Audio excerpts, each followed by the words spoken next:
This is what a $5 million a year salary looks like versus a $50,000 a year salary. And I want to show you what life looks like on this amount of money versus this amount of money. But while other YouTubers have talked about what these different money lives look like in the United States, what does the difference between 50K and $5 million a year look like in New Zealand, along with everything else in between? Hey friends, welcome back to the channel. I'm Ed, an economist and property investor at Opes Partners, and it starts at 50K, just above the minimum wage, about $23.50 an hour. And when you're earning that amount of money, roughly $800 a week hits your bank account. Now at this level, you're probably brewing coffee in a cafe, maybe you're doing admin work in an office, or doing some type of manual job. That sometimes does mean starting work at 6:30 a.m. in the morning and clocking in a few overtime shifts just to hit that 50K a year mark. The average rent in New Zealand is about $574 a week, so renting the average house on your own will swallow up over half of your income. So you choose to live at home with your family or sharing a rented flat with 3 or 4 others, probably sharing a bathroom to keep costs down. Now, if you follow the traditional advice and spend a third of your income on rent, then you've got $270 a week to pay for your room, and your food budget, it's more about survival than living it up large. And depending on how far away payday is, you might not have enough money to do a big weekly shop, so you just buy what you need for the day instead. To be honest, money's pretty tight, and one of your biggest costs is going to be getting to your job. Taking a bus or a train, that could cost maybe $200 a month, but it's better than running a car because parking is expensive, so is petrol, and when something goes wrong, whether it's your third-hand Toyota Corolla breaking down or your laptop or just simply your shoes wearing out, it's actually a genuine crisis. And if you're like, well, Ed, how do you even know all of this? Well, it's because I was there. In my first job, I earned 42 grand a year, and every day did feel like survival mode. Now, I don't want you to think that if you're on a lower income that you're stuck that way forever, because while it is genuinely harder to survive on 50 grand a year, especially in our bigger cities, if you live in a cheaper part of the country, it is still possible to get ahead. A few years ago, I met Adam and Maddie. They're both in their early 20s living in North Canterbury, and the pair of them work at Pack and Save. Not as managers or owners, just normal employees. And while earning modest incomes, if I can say that, they not only managed to buy a house, but also buy an investment property. And not just because they had rich parents, they did it on their own. Now that's not to say it's easy or that everyone should move to a cheaper part of the country, but if you're on a lower income, I don't want to disrespect you and make it seem like you're helpless, because I know you're not. Now when you jump to earning 75K a year, life gets noticeably easier, and this is roughly the median wage in New Zealand. You're taking home just over $1,100 per week, and you might be a loan writer for a bank or maybe a compliance officer. It's not that you're suddenly rich, but there's a minimum amount that you really need to have so you have a bed to sleep in at night and to be able to feed yourself. At 50K a year, every dollar gets accounted for, but at 75 grand a year, you got a little bit more freedom. Now, the cost of housing, it still dominates your financial life, because even if you live in a one-bed house, it can still cost you $410 a week, over a third of your take-home pay. But your quality of life, it does start to get better. You can afford to move closer to work, which means fewer hours on buses or stuck on the motorway. Maybe you still choose to live in a flat, but this time you're living with fewer people, or maybe you can afford a room where you don't share a bathroom with 4 other flatmates anymore.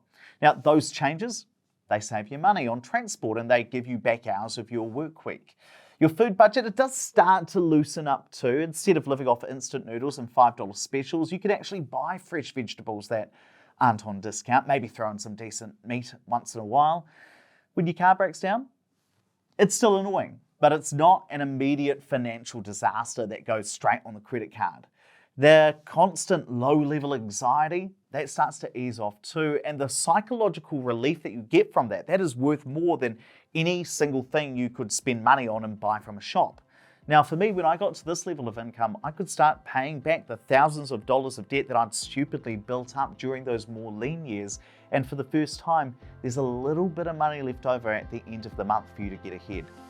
Once you earn 100K a year, you've hit a milestone. For years, getting a six-figure income was the magic number you needed to get to live a comfortable life in New Zealand. Today, about 16% of New Zealanders earn 100K or more per year, which is 442,000 Kiwis. Now, imagine a city a little bit larger than the size of Christchurch, where every man, woman, and child earns 100K or more.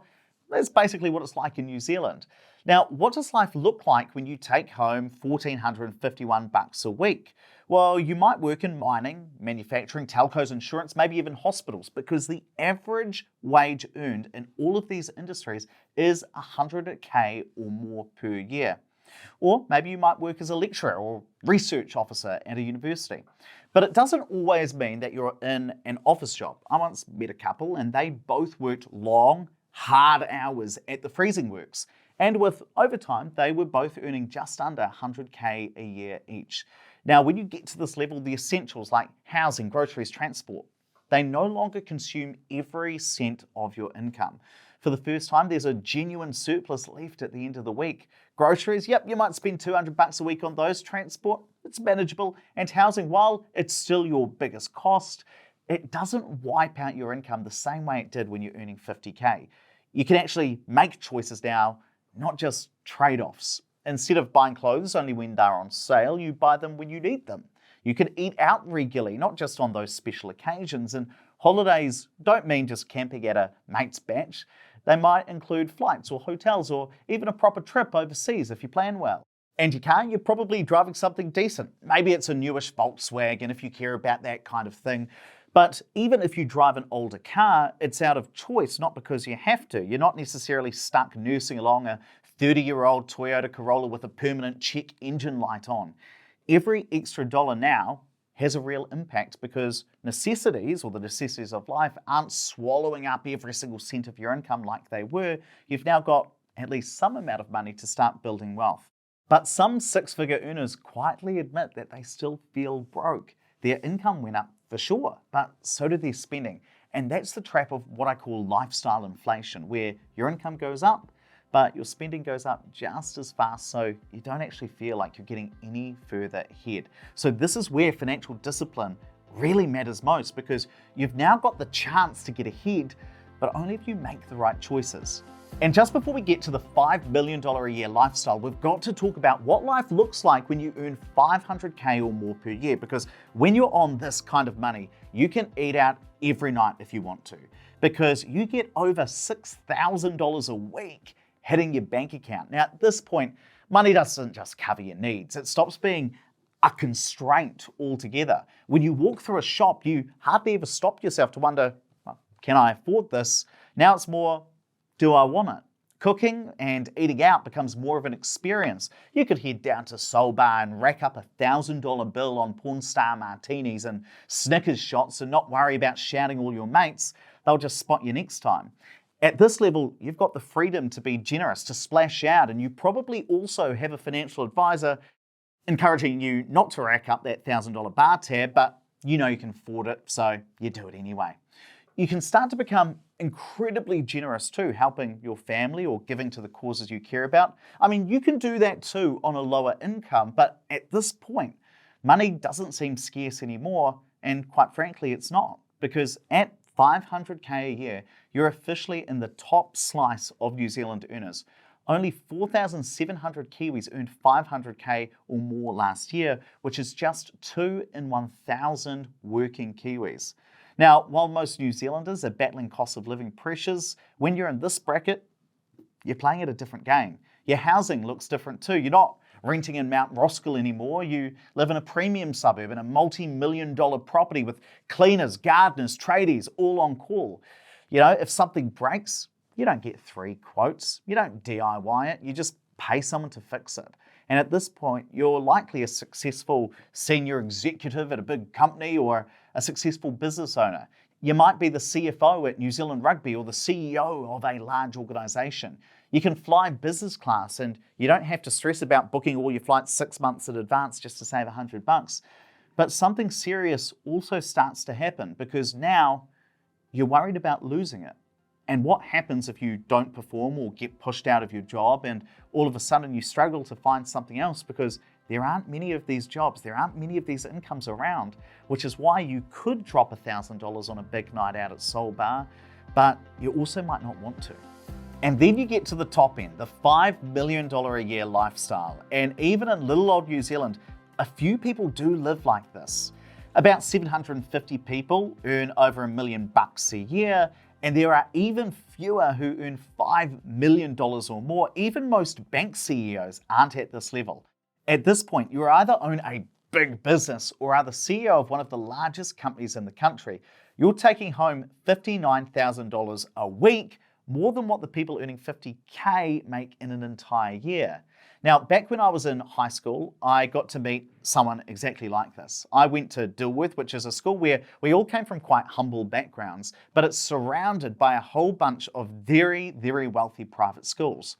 And if I think about the kids who go to those posh schools, for some of them, their parents were senior partners at law firms or partners at consulting firms. And one of my friend's dads was the CEO of one of these major companies. And I remember asking her, how much do you reckon your dad earns? And she said, look, I don't know, but he did tell me that he pays over $1 million a year in tax.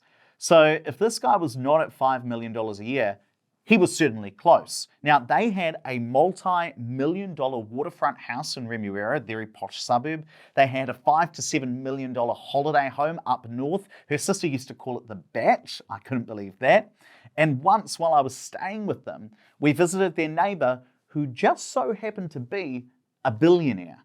Now, as a kid from a working class town, I will never forget that house. You walked into it and there was this indoor pond, and you had to walk across these stepping stones across the pond, the indoor pond, to eventually get to the stairs.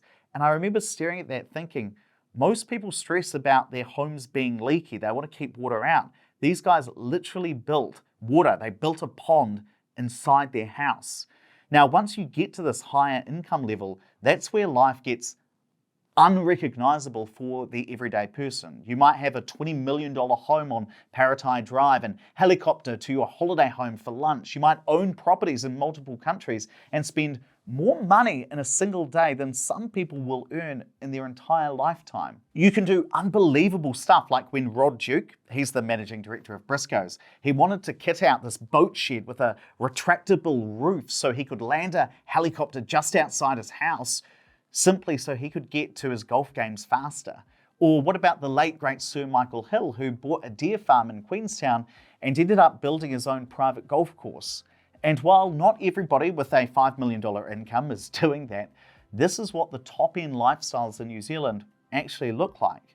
And if you're at the stage, you're no longer just wealthy, you're part of the elite 0.02% of New Zealanders, because now your choices ripple through entire communities, industries, and potentially even the whole economy. And you stop thinking just about yourself, but how you pass it on to your kids, grandkids, and eventually what you leave behind. And if now you're thinking, okay, I'm pretty happy with my wealth and income, but I wouldn't mind getting a little farther ahead, that's exactly what I'll show you in this next video, where I break down the ultimate financial plan. It's where we take everything we've discussed today and turn it into a step-by-step roadmap that you can actually follow. Click through now and let's build your plan.